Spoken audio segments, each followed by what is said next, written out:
bayobozi b'inzego nkuru zitandukanye z'igihugu cyacu, banyacyubahiro mwese muri hano, abanyarwanda bose bakurikira uyu muhango, nagira ngo mbasuhuze.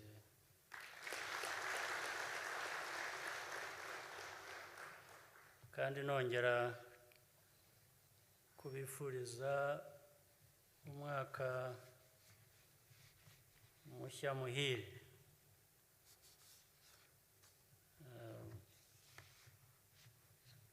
Uwo mwaka ndibwira ko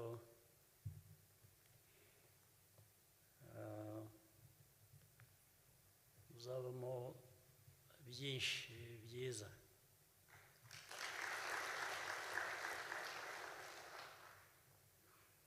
Nagira ngo kandi kubera ibyatuzanye hano,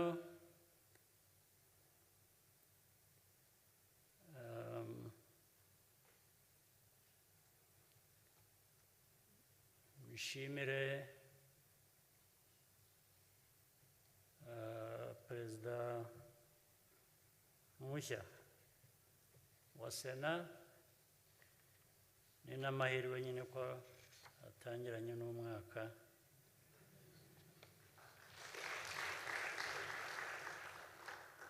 Ubwo ibyiza byose twifuza muri uyu mwaka niba turi buhereho uyu munsi.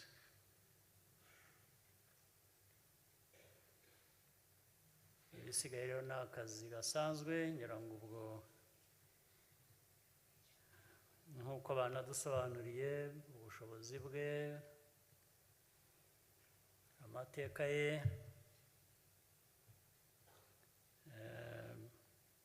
n'imikorere, nta gushidikanya ko imirimo azayitunganya uko bikwiye, kandi ngira ngo twese tuzabimufashamo ari bagenzi be bo muri Senate n'abo mu zindi nzego harimo n'izacu.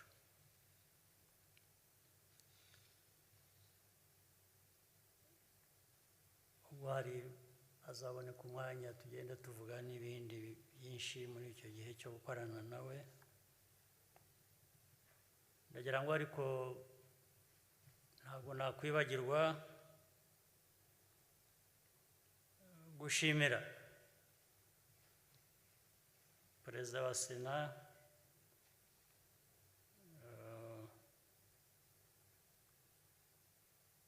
wahoze ariho mbere y'umushya tubonye, ari we Dr. Augustin Iyamuremye. Nagira ngo ngushimire nka perezida, ariko noneho ngushimire no mu izina ry'abayobozi bandi bose bari hano, uko bitwaye mu mirimo yawe n'ukuntu wishoje neza.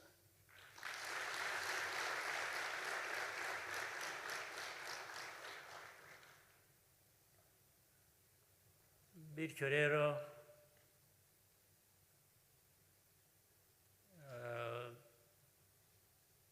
ni ukugana ku mirimo twese dushinzwe ku nzego zitandukanye, uko tugomba kuzuzanya,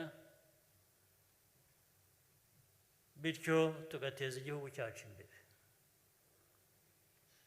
Abanyarwanda baba badukurikira no kuri uyu munsi, twese dushobora gutekereza ibiba biri mu mitwe yabo, bavuga bati ariko bariya abayobozi bari hariya bateraniye hariya bashyizeho n'umuyobozi mushya, Perezida wa Sena,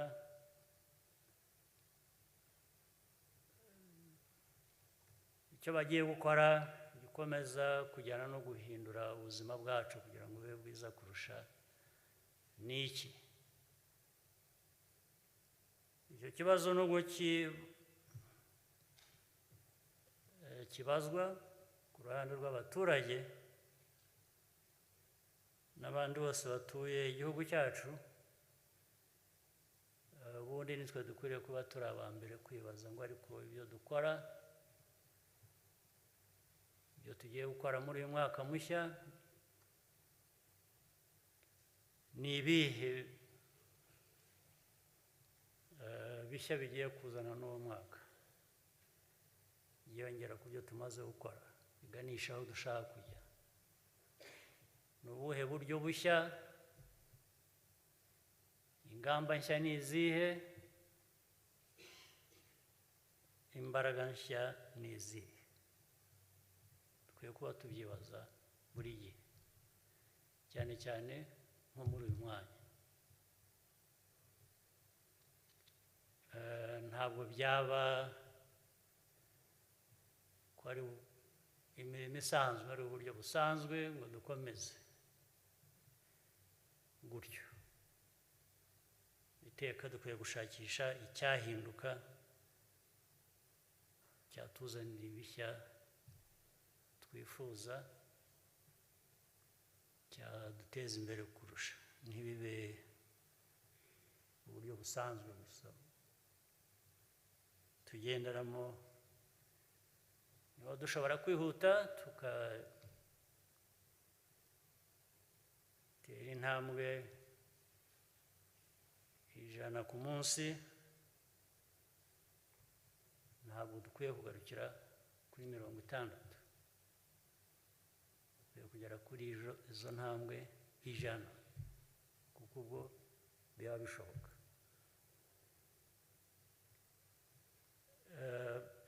Kandi ibintu bikava mu mvugo gusa, kuko turavuga cyane, tuvuga ibintu byinshi, ahenshi bikagarukiraho. Ariko hari icyo kigomba kuvamo nacyo tugaragaza. Imvugo nziza, ibyo tuvuga tugiye gukora ntabwo bitanga umusaruro. Ugera kureba ku musaruro ugasanga ntungana n'isezerano wahaye abantu cyangwa se ibyo wababwiye gukora. Perezida wa Sena rero mushya, ndashaka ko atari wowe ugiye gukora ibishya gusa kuko uri mushya uje kuba perezida wa Sena, ariko ndagira ngo nawe usanze haba muri Sena, haba mu nteko y'abadepite, haba muri guverinoma n'izindi nzego, natwe dukwiye kuba twiteguye kugendera kuri iyo ngendo yongera imbaraga, izana ibishya, byiyongera ku byiza tumaze kugeraho, tugakomeza iyo nzira. Hari byinshi rero. Umwaka mushya wa 2023 uje ukurikira imyaka twagizemo ingorane zitandukanye, ubukungu bwarazahaye, ubu bikwiye kuba umwaka wo kubaka, wo kongera kuzamura imibereho y'Abanyarwanda, kuzamura ubukungu bwacu, gutera imbere nk'uko inzara twari turimo mbere yari imeze. Hari byinshi rero bidusaba, tugomba kwitegura guhangana nabyo. Ariko reka noneho ngira icyo mvuga kuri ibyo kandi nsezeranya. Hari byinshi bigenda bivugwa numva hanze, abaturage ibyo bakenera, ibyo bavuga, ibyo banenga, ibyo bagira bate. Ndashaka ko tubyitaho.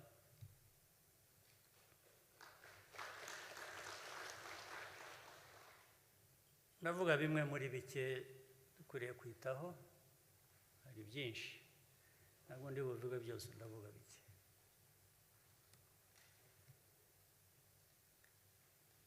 Icya mbere, hari ibirarane dufite byo twumvise abaturage batubwiye aho twagiye hirya no hino mu turere dutandukanye, basanga ibintu twasezeranije bimaze umwaka, 2, 3, 4 bitaragerejwe cyangwa 5 bitaragerejwe ku baturage. Ndetse wabaza impamvu ku bari babishinzwe, impamvu ntiboneke, ntigaragare. Bitavuga ndetse bivuze ko hari icyabuze, kuko nacyo ntibakivuga ngo babwire ngo habuze iki, niyo mpamvu tutabikoze. Ugasanga hariho uburangare bukwiriye guhagarara.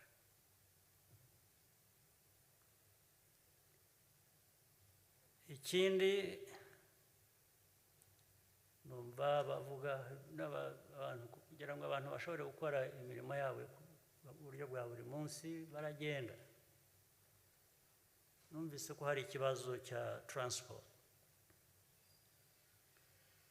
abaturage ko bagenda amabisi cyangwa iki ku buryo buboroheye, barambwira ko birimo ikibazo. Ibyo nibyo numva hanze mu baturage, mu babishinzwe ntawe urakingezaho.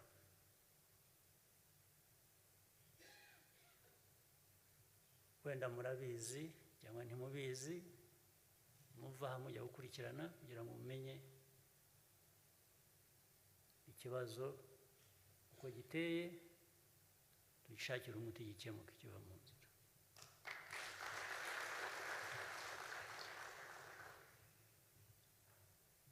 Ikindi kijyanye wenda n'ibyo, ariko kijyanye n'ibindi byinshi, hari ibibazo bitandukanye bambwira bijyanye n'imisoro.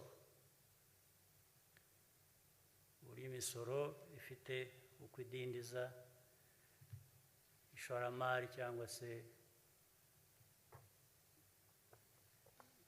kubikorera. Sinzi impamvu ibyo bitasuzumwa nabyo bikareba ko abantu bakareba imisoro impamvu yayo cyangwa nicyo tuyikeneraho. Ibyo ntabwo ari ikibazo na busa, birumvikana, ngira ngo birumvikana. Niyo mpamvu n'abantu batanga imisoro uko bameze kose, sinibwira ko icyo kibazo ubundi tugifite cy'imyumvire, ahubwo mu buryo bw'inyoroshya kugira ngo n'imisoro ntigabanuka, ahubwo rimwe na rimwe yaba bigize neza iriyongera. Ntabwo bivuze ko gukomeza imisoro, ntabwo bivuze ko kuremereza imisoro ari byo biguha imisoro myinshi.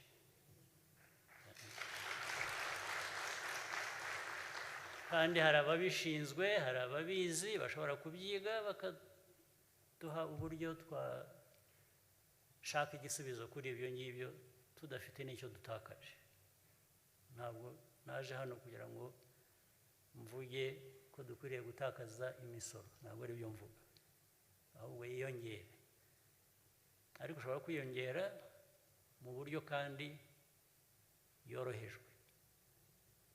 ibyo ndabirekera abakwiye kubyiga nabyo babishyireho umwete vuba, nabyo bigaragaza aho tujya, tubifatira ibyemezo. Ndabivugira hano imbere y'inteko ngira ngo abo mu nteko nabo babigiramo uruhare, babe babitekerezaho uko byakwihuta bikava mu nzira.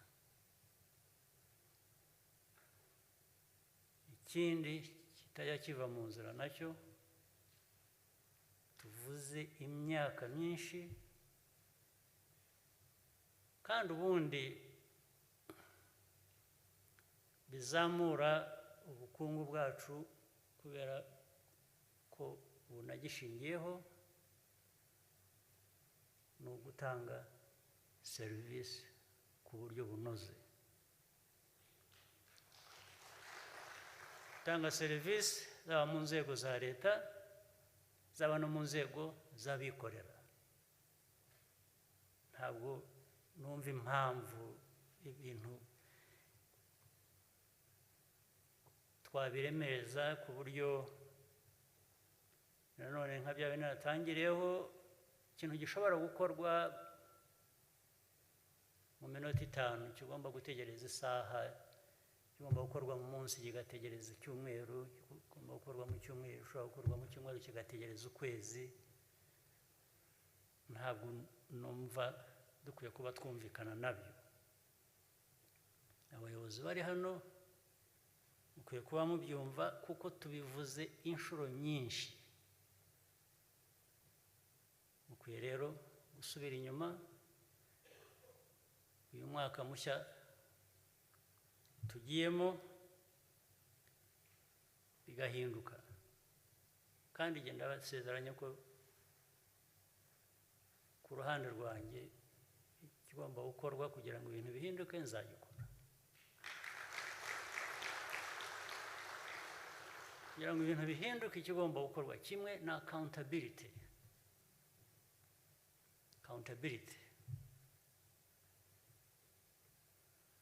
Ndaza kubaremerera kuri icyo kintu cya accountability.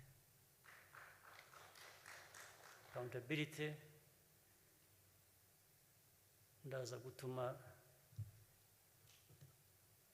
buri wese utayitabira yumva imvune yayo. Ibyo ndabibasezeranya, nicyo kintu cya mbere mbanza kubasezeranya. Ikindi, kugira ngo ibyo byose bishoboke, ni uko tugomba kubona umwanya wo gukora ibyo dushinzwe.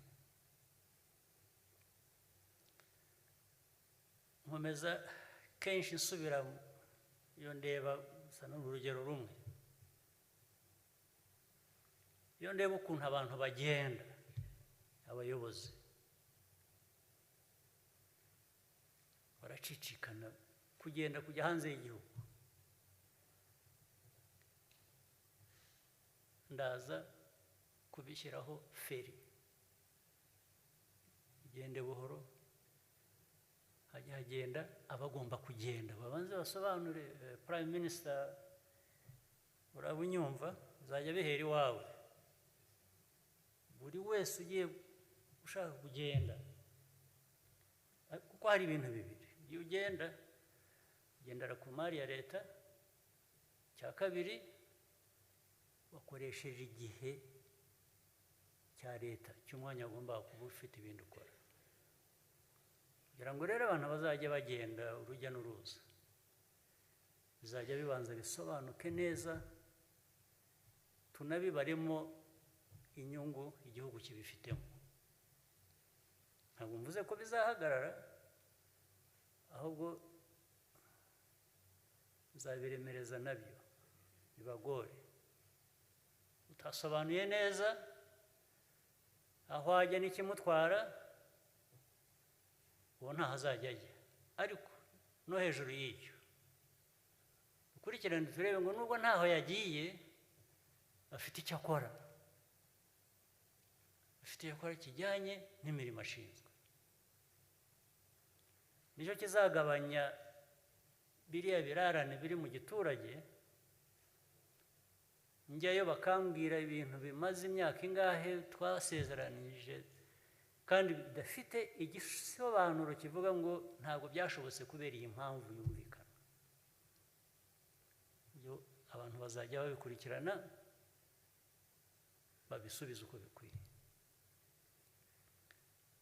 Prime Minister rero araza kumufasha mu gushyiraho iyo feri, izo breaks turaza ku kandi ntabwo it's not just the pressure of applying breaks, it's accountability that is going to be exercised.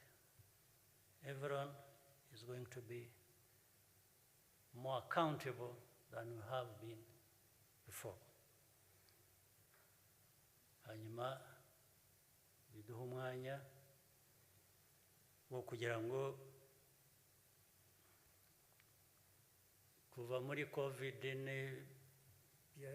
yahitanye yanye n'ubukungu n'imibereho y'abaturage dushobore kubivamo tugiye mu bihe bizima, nubwo imbere haza n'ibindi byorezo nabyo tuzahangane nabyo, ariko dufite aho duturuka mu buryo bwo kwiyubaka. Ndizera ko ibyo byumvikanye.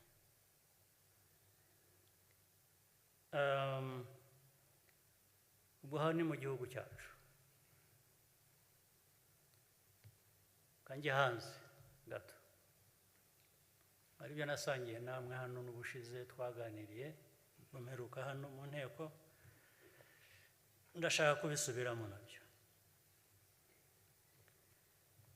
Ndabisubiramo mvuga ko nubwo hari intambwe, hari ibigenda bitera imbere, there is progress, but not enough. There are still more problems to address than those that have been addressed. But we must also address those hard problems.